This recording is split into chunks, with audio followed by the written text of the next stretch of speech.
I'm Alec McQuade outside the Phillips Arena where Kevin Harvick put on a show doing donuts, burning rubber. It's all in preparation for a big race weekend at Atlanta Motor Speedway.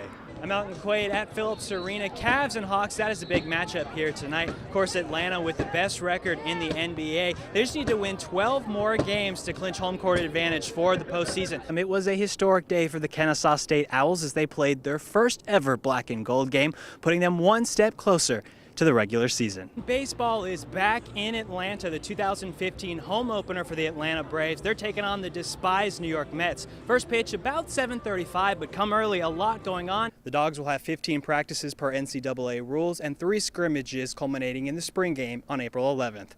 In Athens, Alec McQuade, 11 Alive News. The Georgia Bulldogs began their SEC schedule back in January with a 4-point loss to the Arkansas Razorbacks. Today in the conference semifinals, Arkansas is the only thing standing in the Dogs' way of returning to the SEC championship since their last appearance 7 years ago. As you begin filling out those brackets, remember nothing can destroy a bracket like those under-the-radar mid-major teams that maybe you're not giving enough credit. This year, one of those teams may just be coming from the Sun Belt. That's it for now. We'll be back right after this. I'm Alec McQuade at Phillips Arena. The Atlanta Hawks with a huge announcement today. They've signed a new player. And for this young man, it's a dream come true to be playing for the Atlanta Hawks. But Steve Koonin brought 8-year-old Lake Bosman here because he believes he's a winner. Well, Lake, we're excited to have you here with us today. Bozeman embraced all the media attention surrounding him, a lifelong Hawks fan from Kennesaw who's suffering from acute myeloid leukemia. In February, he was supposed to go to Disney with Q100 and Bert's Big Adventure. He was too sick to make the trip back then. But Bert made it up to him today, big time. We've been racking our brains to try to think of a way to make something special happen for him, and that's when the Hawks stepped up. Step up they did. Here's Hawks coach Mike Budenholzer in the pregame press conference. We look for very, very special people to add to our team that are brave and strong and will do anything for anybody at any time. That's right. Add to the team. Coach Bud signed Lake to a one-day contract to be a Hawks player for the day. Very exciting. This was not even in my realm of thinking that was going to happen. So, like I said, we just were wanting to come to a Hawks game. We've always been big Hawks fans, and I knew that was something that would be special for him. And I didn't think that any of this would be a part of it. Not only did Lake get the big contract, he's also got his very own jersey. And that's still not all. Lake got to sit courtside for tonight's game against the Suns and meet all his teammates pregame, including his favorite teammate of all, Jeff Teague. The players took photos with Lake, signed his ball. They made sure the newest Hawk knew he was the team's MVP.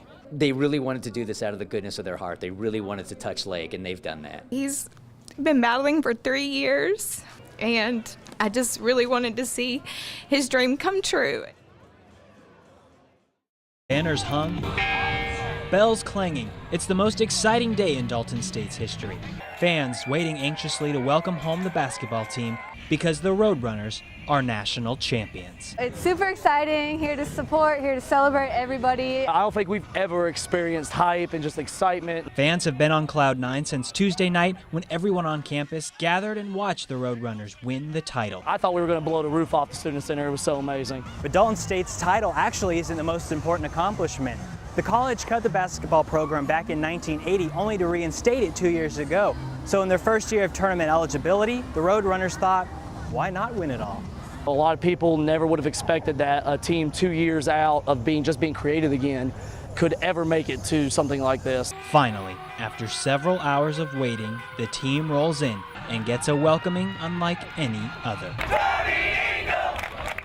Everyone wanted a chance to see head coach Tony Ingle.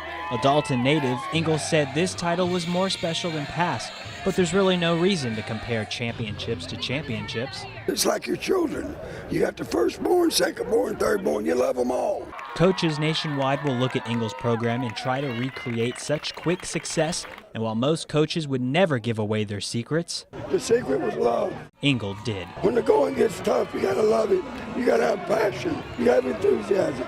But the bottom line is, you can never underestimate the heart of a champion. Alec McQuade, 11 Alive News.